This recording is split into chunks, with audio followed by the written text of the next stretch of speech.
أعوذ بالله من الشيطان الرجيم. بسم الله الرحمن الرحيم.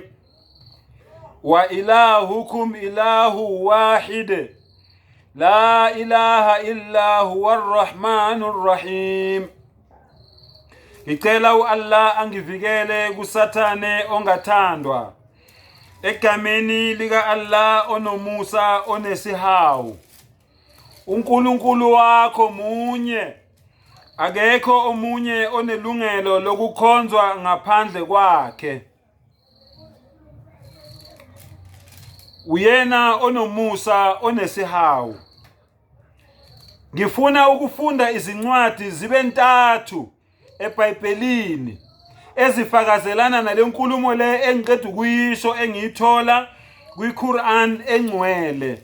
Ngifuna ukuzifunda nje eBhayibhelini nginibonise ukuthi kungani nginenkani kangaka ngokukhuluma ngobunye bukaNkulunkulu.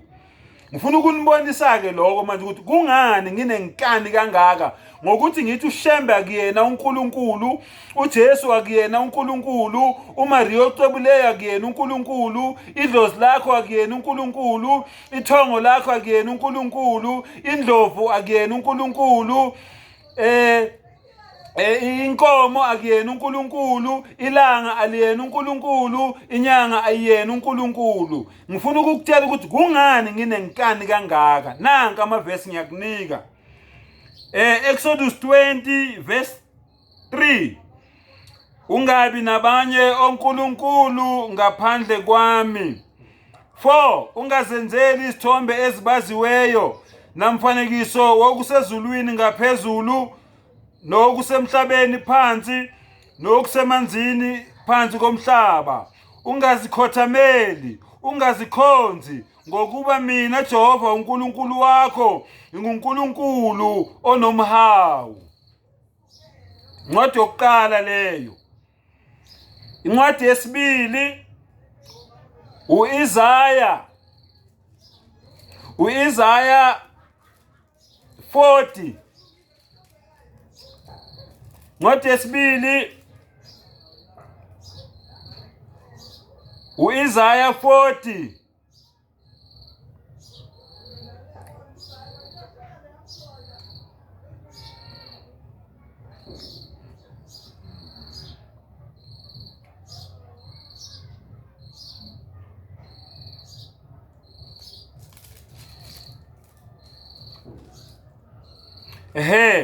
Incwadi yesibili uIsaya 40 uqale from kuverse 18.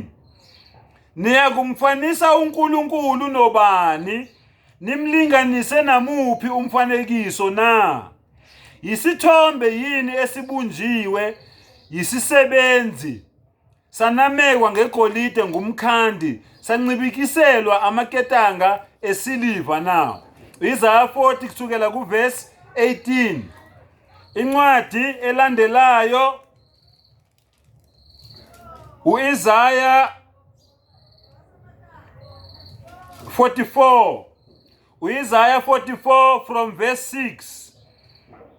uJehova yedwa unguNkulunkulu. Neyizwa into eyenza ukuthi ngibe nenkani. Yiyo lento engenza ukuthi ngibe nenkani. Ngiphike bonke labo uNkulunkulu beneni bakhonzayo. Yilama verse la. Usho kanje uJehova, inkosi kaIsrayeli, nomhlengi wakhe uJehova Sibawothi uthi, ngingokuqala ngingokugcina, ngaphandle kwami akakho uNkulunkulu. Ngaphandle kwami akekho uNkulunkulu. Ngubani ongabiza njengami?